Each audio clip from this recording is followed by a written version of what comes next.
वज़ीर-ए-आज़म शहबाज शरीफ ने कहा है कि फ़ौज के ख़िलाफ़ प्रोपेगेंडा साजिश के ज़ुमरे में आता है। नए आर्मी चीफ का तक़र्रुर वक्त पर क़वाइद व ज़वाबित के मुताबिक होगा। हुकूमत लेटर गेट पर कमीशन बनाने का सोच सकती है। इस्लामाबाद में सीनियर सहाफ़ियों से गुफ्तगू करते हुए वज़ीर-ए-आज़म का कहना था कि अमरीका से दुश्मनी के मुतहम्मिल नहीं हो सकते। दो मुल्कों के दरमियान अच्छे ताल्लुकात चाहते हैं। एहतजाज करने वालों को कानून में हाथ में लिया तो आहनी हाथों से निपटेंगे। किसी को सड़कों पर अनारकी फैलाने की इजाज़त नहीं दी जा सकती। शहबाज शरीफ ने कहा कि इलेक्शन रिफॉर्म्स पर बात के लिए तहरीक इंसाफ पार्लियामेंट में आए। ख़त के मामले पर कमीशन बनाने का सोचा जा सकता है, लेकिन अभी इसका फैसला नहीं हुआ। मुदाखलत का साजिश से कोई ताल्लुक़ नहीं है।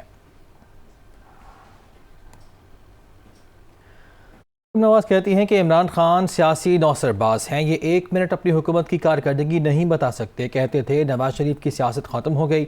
नवाज शरीफ ने लंदन में बैठकर पीटीआई हुकूमत ख़त्म कर दी। मुबारक हो, पंजाब में 2018 में चोरी किया गया मैंडेट वापस ले लिया। नून लीग इलेक्शन से नहीं डरती। सदर आरिफ अलवी को इमरान की नौकरी का इतना शौक़ है तो इस्तीफ़ा दें और घर जाएँ।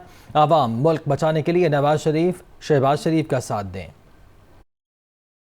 पंजाब का जो मैंडेट इस वोट चोर इमरान खान ने आपसे छीना था, वो मैंडेट पंजाब ने आज उसे वापस छीन लिया। इमरान खान जिसका नया नाम है तोशा खाना खान, नौसरबाज कहता था नवाज शरीफ की सियासत खत्म हो गई। अब ये रो रहा है कि नवाज शरीफ ने लंदन से बैठ के मेरी हुकूमत खत्म कर दी। नवाज शरीफ ने कहा था बेटा इमरान खान जाओ और जाके क्रिकेट खेलो, सियासत तुम्हारे बस की बात नहीं है। इमरान खान मियां जदों आवेगा ते लग पता जावेगा।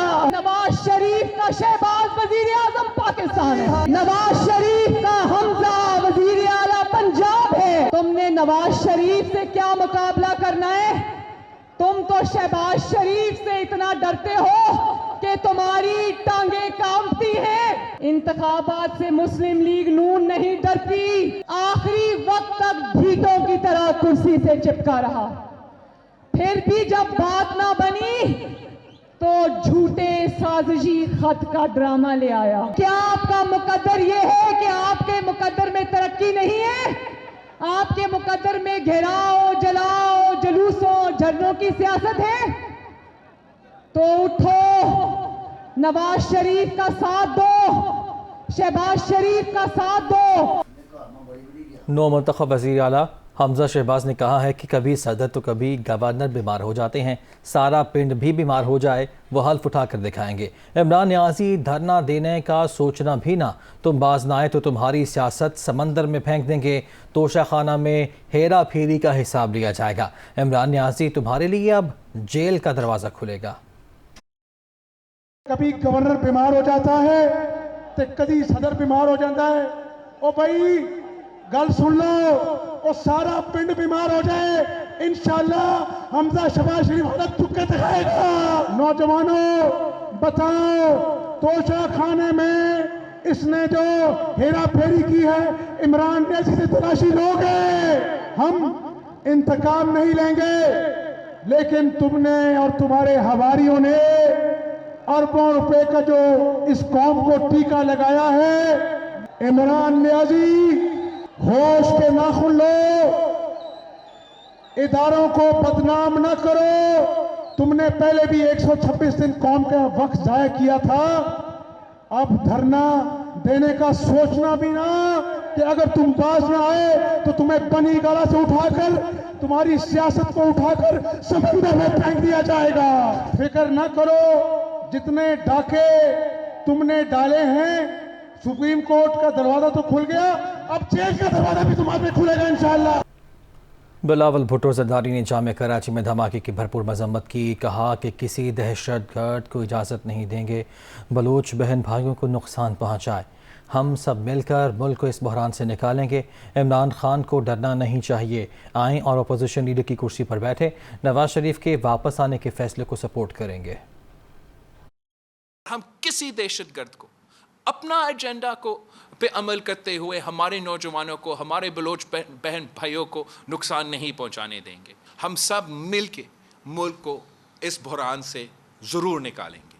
खान साहब को नहीं डरना चाहिए। घबराना नहीं है। आए बैठे कायदे इस पे इख्तलाफ की कुर्सी पे, आए अपना किरदार अदा करे। अगर उसने ख़तरनाक होना है और PTI के लिए ख़तरनाक होना है तो इसी आप पॉलिसी पे रहें और काम करते रहें, हम देखते रहेंगे। उम्मीद है कि अब जब वफाक और सिंध एक पेज पे है, मुल्क भर में जो नाइंसाफ़ी बलूचिस्तान के साथ हुआ, जो नाइंसाफ़ी अपना सूबा पख्तूनख्वा के साथ हुआ, जो नाइंसाफ़ी पंजाब के साथ हुआ, वो भी दुरुस्त किया जाए। जहाँ तक मियाँ साहब का वापसी है, ऑब्वियसली वो नून लीग का फ़ैसला है। जब भी वो फ़ैसला करेंगे वो उनका अपना फ़ैसला होगा और हम उसको सपोर्ट करेंगे। मौलाना फजलुर रहमान ने कहा है कि तहरीक इंसाफ और उसकी क़यादत इलेक्शन कमीशन, अदलिया समेत तमाम इदारों को दबाव में लाने के लिए तनकीद और इल्ज़ाम तराशी का हर मज़मूम हरबा इस्तेमाल कर रही है जो नाकाम हो चुका। सोशल मीडिया पर एक बयान में मौलाना फजलुर रहमान ने कहा कि अब इदारों को भी हकीकी तौर पर आज़ादी के साथ अपनी मुतय्यन हुदूद के अंदर मजबूत फ़ैसले देने होंगे। ये इसलिए भी ज़रूरी है ताकि मुल्क अपने रास्ते पर वापस आ सके और किसी फ़र्द या जमात के मंजूर नज़र होने का दाग धोया जा सके। उन्होंने कहा कि ममनुआ फंडिंग केस इस सिलसिले का पहला टेस्ट केस होगा। पाकिस्तान तहरीक इंसाफ के रहनुमा शिबली फराज कहते हैं कि हुकूमत ने PTI के पुरअमन एहतजाज में रुकावटें पैदा की। हमारा इलेक्शन कमीशन से सिर्फ एक ही मुतालबा है, फौरी इलेक्शन कराया जाए। शिबली फराज मीडिया से गुफ्तगू कर रहे थे। हमारे हज़ारों कारकुन जिनके के रास्ते बंद किए गए, यहाँ पे पहुँच नहीं सके, लेकिन कोई बात नहीं, सारा पाकिस्तान जानता है कि इमरान खान की कॉल पे ये मुल्क 1 घंटे के नोटिस पे भी इकट्ठा हो सकता है। ये हुकूमत इखलाकी जवाज़ नहीं रखती, ये एक इम्पोर्टेड करप्ट हुकूमत है। ये जिधर भी 4 बंदे लोग देखें इनकी कांपे टांगने लग जाती हैं। हम ये इलेक्शन कमीशन ऑफ पाकिस्तान से ये डिमांड करते हैं, जो कि उनकी आईनी जिम्मेदारी है, कि वो 90 दिन के अंदर इलेक्शन कराएं। और इस वक्त पाकिस्तान की कौम, जिस तरह शेख साहब ने कहा, इलेक्शन से कोई भी रोक नहीं सकता। यास्मिन राशिद ने कहा है कि इलेक्शन कमीशन का जानिबदार रवैया नाकाबिल कबूल है। लोटों के केस को इल्तवा में डालने की ज़रूरत नहीं। ये वो लोग हैं जिन्होंने ज़मीर, ईमान और पाकिस्तान को बेचा। मुनहरिफ अरकान को फौरी तौर पर डिसीट किया जाए। वो लाहौर में मुजाहिरे की शुरका से खिताब कर रही थीं। जिन्होंने ज़मीर बेचा ये वो लोग हैं, जिन्होंने ईमान बेचा ये वो लोग हैं, जिन्होंने पाकिस्तान बेचा। सारे लोटे जो हैं ये ताहयात, इनको आप बिल्कुल निस्तो नाबूद कर दो।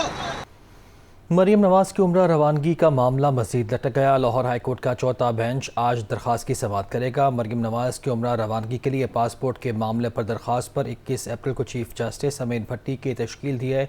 3 डिवीज़न बेंच में शामिल जजेस ने ज़ाती वजूहात की बिना पर दरख्वास्त पर समाअत से माज़रत कर ली। चीफ जस्टिस ने चौथी बार जस्टिस अली बाकर नजफी और जस्टिस सरदार अहमद नईम पर मुश्तमिल नया 2 रुकनी बेंच तश्कील दे दिया है। बेंच आज दोबारा दरख्वास्त पर समाअत करेगा।